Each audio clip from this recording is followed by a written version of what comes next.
स्वागत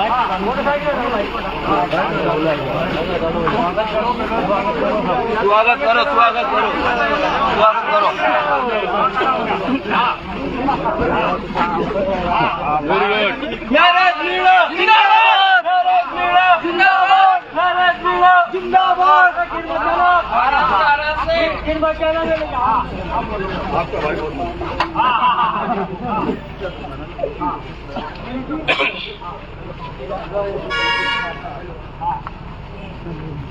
यूसुफ भाई लगाओ, नारा लगाओ, नारा लगाओ। नाराज मीणा जिंदाबाद, नाराज मीणा जिंदाबाद, यूसुफ भाई जिंदाबाद, यूसुफ भाई जिंदाबाद। भाई साहब आए, बहुत बहुत धन्यवाद। मर्द की तरह ऐसा मर्द मैंने राजस्थान नहीं देखा। पहली बात तो ये मेरा ये निवेदन है साहब आपसे, आपको ये बदनाम कर चुके हैं। ये कह रहे हैं कि नरेश मीणा तुम्हें बंद कराना चाह रहा। तो अब हमने क्या करा जो आप बार बार ये कह रहे हैं कि भाई फलाना आदमी को उठाओ, फलाना आदमी को उठाओ। ऐसा आपने क्या करा जो आप ये चीजें खिलो जैसे जिसे उतारे? ये गलत बात है। लुगाइयों को पहली बात तो इन्होंने मुझसे कहा कि आपको भी बिठाएंगे, मैं नहीं बिठा दो। और हम सब अभी इसको जमीन को लेके खरीद के बिठाना था। मैं एक निवेदन आपसे करना चाहता हूँ। आपको सबसे पहले तो मेरा सलाम। मैं उसी विचारधारा से हूँ जिससे आप, और अभी ये तय नहीं है, ये भविष्य के गर्त में है कि छपरा के चुनाव में क्या होगा। हम सब लोग, ज्यादातर लोग कांग्रेस हैं। सही है। कांग्रेस हमारी पार्टी है। कांग्रेस किसको टिकट देगी हम उसके साथ रहेंगे। मुझे देगी तो बाकी लोगों को मेरी मदद करनी चाहिए, लेकिन मुझे नहीं मिलता। और पार्टी जिस किसी को भी टिकट देगी, पहली बात तो मैं आपसे वादा करता हूँ कि मैं जितनी मेहनत मेरे लिए कर रहा हूँ उससे डबल मेहनत जिसको कांग्रेस पार्टी टिकट देगी उसके लिए नरेश मीणा।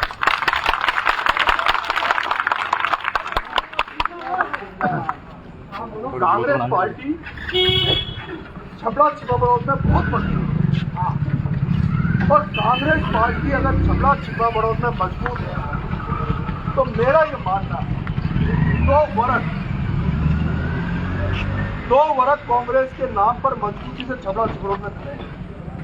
एक वर्ग है जो दलित भाई हमारे, जो 46,000, और दूसरा मुस्लिम जो तबका है जो बिना शकल बिना सूरत देखे केवल पंजे के नाम पर और कांग्रेस के नाम पर यहाँ कांग्रेस को वोट देते हैं।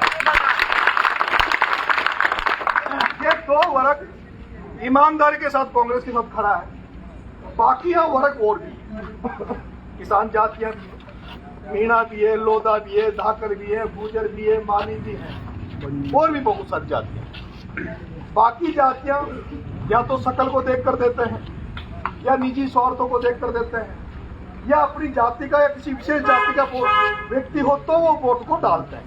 लेकिन मैंने कहा दो वर्ग केवल पार्टी के नाम पर, सिंबल के नाम पर, हाथ के निशान पर और कांग्रेस के नाम पर वोट। मैं एज ए पार्टी के नाते आपके यहाँ से दावेदारी करता हूँ। मैं अभी ना तो गांव में प्रचार करने गया, ना मैं यूसुफ भाई का नाम भी आप पर किसी को नहीं जानता। मैं सिर्फ कुछ लोग जो मेरे पिताजी के टाइम पे जो कांग्रेस में थे, मेरे पिताजी ब्लॉक कांग्रेस के अध्यक्ष रहे, समझो जाए। मैं जानता हूँ आपको। तो मेरे पिताजी के टाइम पे जैसे कि मैं यहाँ छिपाबड़ौद में अमान भाई को एक तो जानता हूँ, उनको मैं मेरे पिता तुल्य मानता हूँ, उनको मैं मेरा पिता तुल्य मानता हूँ।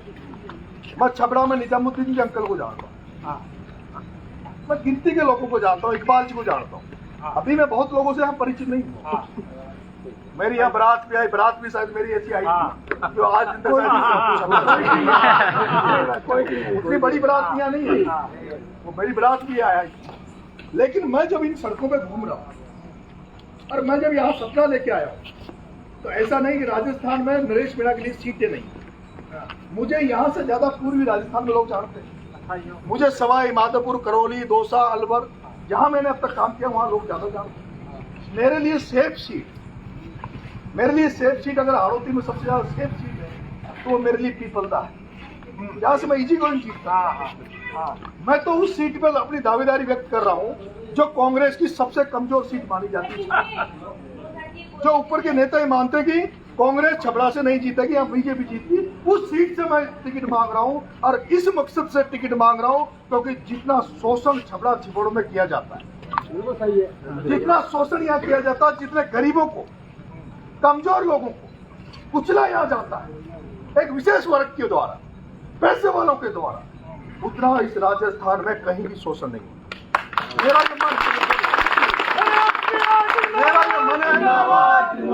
ये मन है, मेरी ये कोशिश है कि मैं गरीब से गरीब, पिछड़े से पिछड़े व्यक्ति के अगर मैं आंसू पहुंचने का काम कर सकूं तो मैं उसके आंसू पहुंचूं। अमीरों के लिए बहुत लोग हैं, अमीरों को काम करने के लिए बहुत लोग हैं और उनके काम नहीं होते, उनके पास पैसे से काम होता है, लेकिन बहुत सारे लोग हैं जिनका कोई खरीदोरी नहीं है, कोई सुनने वाला नहीं। मैं आपके यहाँ आया हूँ, अभी गाँव में मैं नहीं हूँ मैंने, लेकिन यहाँ ये है, लोग कहते हैं कि पल्लू पल्लू पल्लू पल्लू ये कर देगा, पल्लू वो कर देगा। मैंने कहा उसकी सबसे पहले तो पल्लू की छाती पर ही पैर रखेगा नरेश, सबसे पहले पल्लू की छाती पर पैर रखेगा। और पहले क्या था, जिस दिन से मैं यहाँ आया हूँ उसके पहले ये हो रहा था कि पुलिस वो करती थी जो पल्लू करता, चाहे सरकार कांग्रेस की हो चाहे सरकार बीजेपी की हो। आज सरकार कांग्रेस की, काम कांग्रेस का होना चाहिए, पुलिस के अफसर कांग्रेस की बात मानना चाहिए। लेकिन दुर्भाग्य की बात यह है कि यहाँ का पुलिस, यहाँ का तहसीलदार, यहाँ का थानेदार, यहाँ का एसडीएम जो कहे बल्लू कहे जिसकी बात मानता। करण सिंह ये कहता, करण सिंह के बाद लोग जाते हैं मेरी नहीं चलती साहब, एमएलए की चलता है। तू काहे का चुनाव लड़ा? चुनाव नहीं लड़ा, नरेश मेरा तो अभी बड़ा भी नहीं, उसके बाद बात सुधरी है, लोग भग रहे हैं।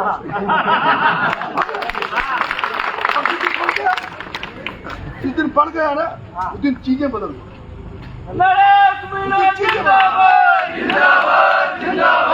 मेरे भाइयों, आपको और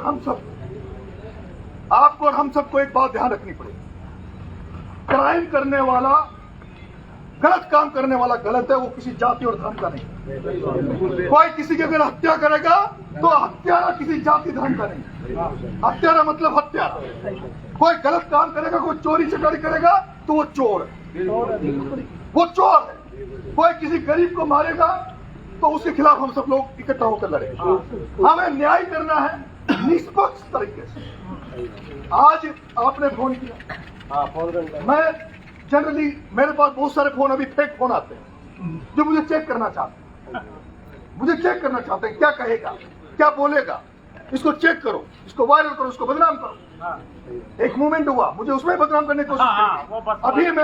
अभी मेरी बात सुनो आप, यहाँ थानादार सस्पेंड होगा तो वो किसी जाति का होगा, कोई नहीं, सुनो मेरी बात, कोई भी पुलिस अफसर, कोई भी दूसरे डिपार्टमेंट में जो काम कर रहे हैं, हर कर्मचारी की कोई जाति, हर कर्मचारी, हर अधिकारी की कोई जाति है। लेकिन कोई कर्मचारी, अधिकारी भ्रष्टाचार करेगा, चोरी बाजारी करेगा और उसको जब मैं भगा दूंगा तो ये कोई आते नहीं मत लगाना कि किसी जाति,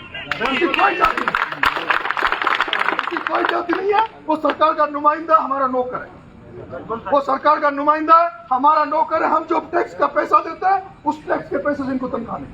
ये हमारे माँ बाप नहीं, ये हमारे गुलाम है। हम मालिक है, मतदाता मालिक है, यहाँ का किसान, यहाँ का व्यक्ति मालिक है। इसलिए मैं आपसे निवेदन करना चाहता हूँ, आपने कहा, मैंने कहा जो मुलजिम है वो फंसेगा।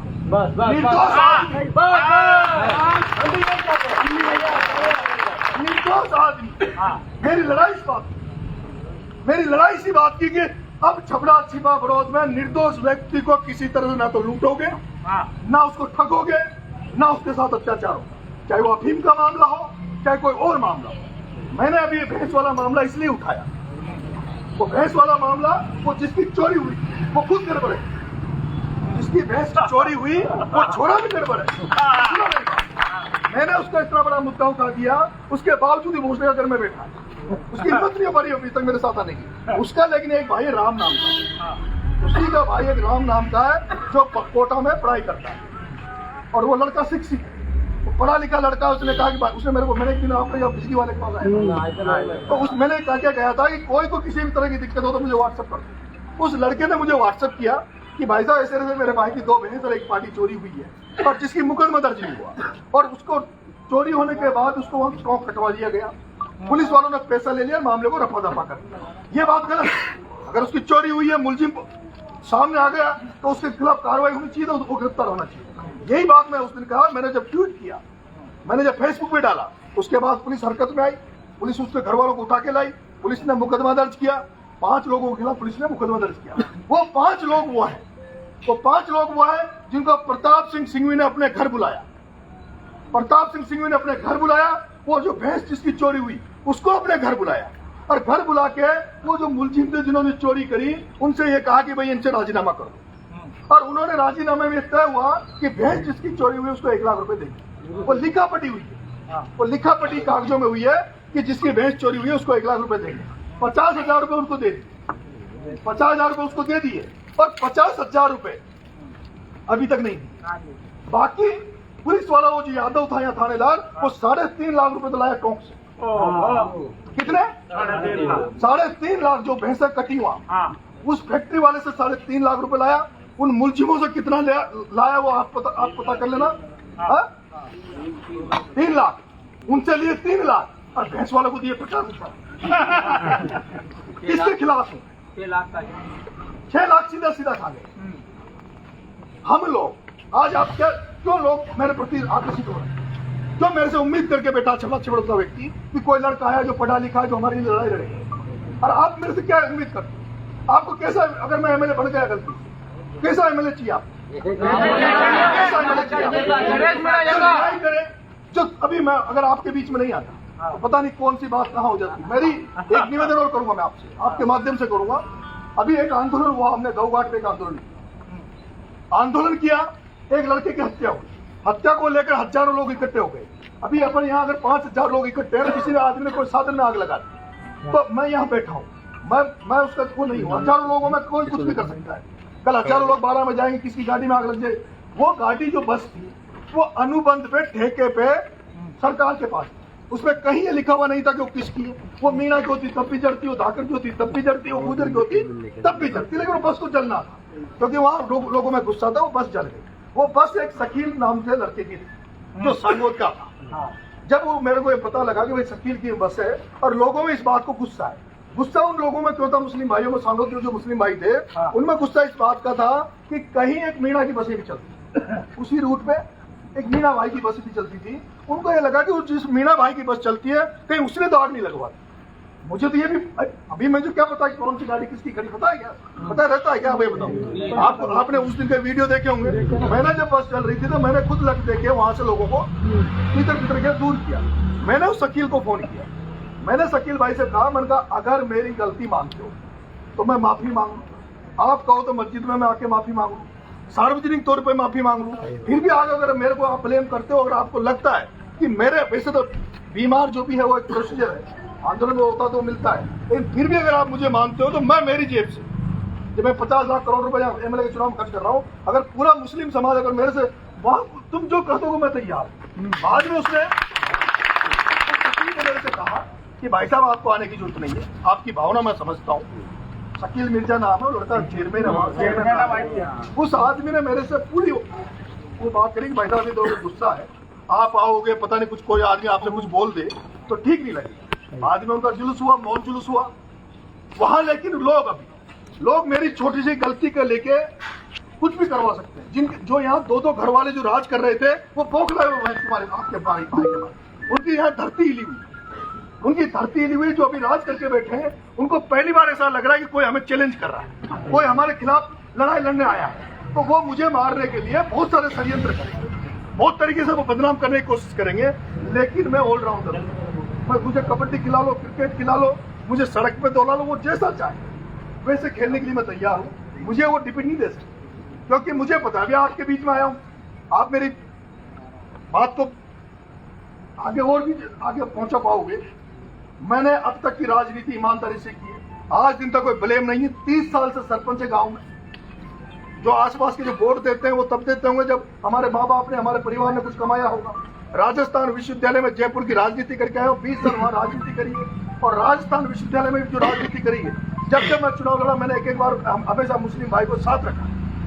हमेशा मैं जब यूनिवर्सिटी का चुनाव लड़ा, एक मुस्लिम भाई को मैंने चुनाव लड़ाया, एक लड़की को मैंने लड़ाया। मेरी जब फीडबैक लोगे तो आपको कहीं न कहीं नरेश मीणा आप जैसा ही नजर आएगा, मेरी सोच आप जैसी नजर आएगी, विजन आप जैसा नजर आएगा। और कभी जब अपन बैठेंगे पर्सनली मैं आपको बहुत सारी चीजें शेयर करूंगा। रही बात अभी अपन चलते हैं थाने पे, और मैं भी कह देता हूँ आपके सामने सीओ साहब से कह देता हूँ कि भैया वो मुलजिम भाई देखो ऐसा है, अभी मैंने प्रेशर मेंटेन करना, कल मेरा आंदोलन है, कल मेरी रैली है, उसका डर प्रशासन पर इतना हावी है कि ये लोग अभी नहीं तो यहाँ की पुलिस तो आपने देखी है ना, झगड़ा छिपा बढ़ोतती है पुलिस तो अफीम के अलावा कहीं राम राम ही नहीं करती। बिल्कुल सही। झगड़ा छिपड़ोती जो पुलिस आती है, थानेदार जो आता है वो थानेदार केवल इसलिए आता है कि झगड़ा में एक अफीम का केस कर देंगे 10 लाख जेब में ये तो आते हैं इसलिए। लेकिन अब ये एक्शन में आए हैं, ये जो थानेदार है मेरी बात सुनो, ये थानेदार से मैं पहली बार मिला हूँ, थानेदार मुझे ईमानदार लग रहा है, जाट है, जाति का किसान कौम से आता है और भरतपुर का जाट है, मजबूत जाट है, और मुझे लगता है कि मुझे विश्वास है कि वो आदमी ईमानदारी से करेगा। कुछ कचरे होंगे जो अभी भी बीजेपी और उस हिसाब से सोचते होंगे वो जल्दी यहाँ से रवाना भी हो जाएंगे, मैंने कह दिया करें। चोर बाजारी अभी यहाँ नहीं चलेगी, चोर बाजारी बिल्कुल भी नहीं चलने दूंगा, थाने पे चलता वो 5 मुलजिम है उसका, 5 मुलजिमों की सिफारिश आप मत करें।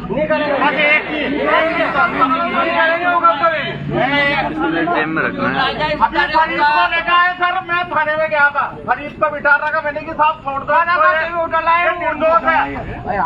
है ही नहीं उसमें, तो उसे बताओ साहब आपको मैं तो उत्तर प्रदेश गया था, चलेंगे ना साइंस के पास, और ऐसा आदमी मैंने नहीं देखा।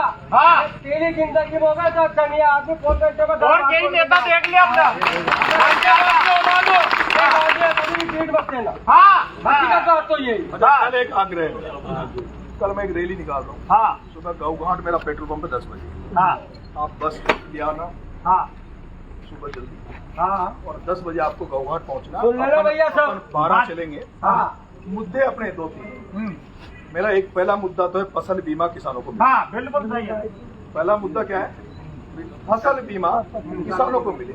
दूसरा मुद्दा मेरा लाइट की जो कटौती है, जो लाइट काटते हैं बार बार, वो लाइट कटौती, फसल बीमा, सूखा की रस, और ये जो अभी सूखा ग्रस्त घोषित करो, सारे किसानों के मुद्दों को लेकर कल लड़ रहे हैं अपन, कानून व्यवस्था को लेकर लड़ रहे हैं।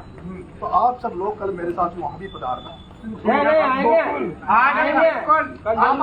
आपको आया तो हम भी आएंगे कल। बस ये की बात, अभी ईमानदारी से बात कर लेते हैं, सबसे बात कर लेते हैं। आओ आराम से उतर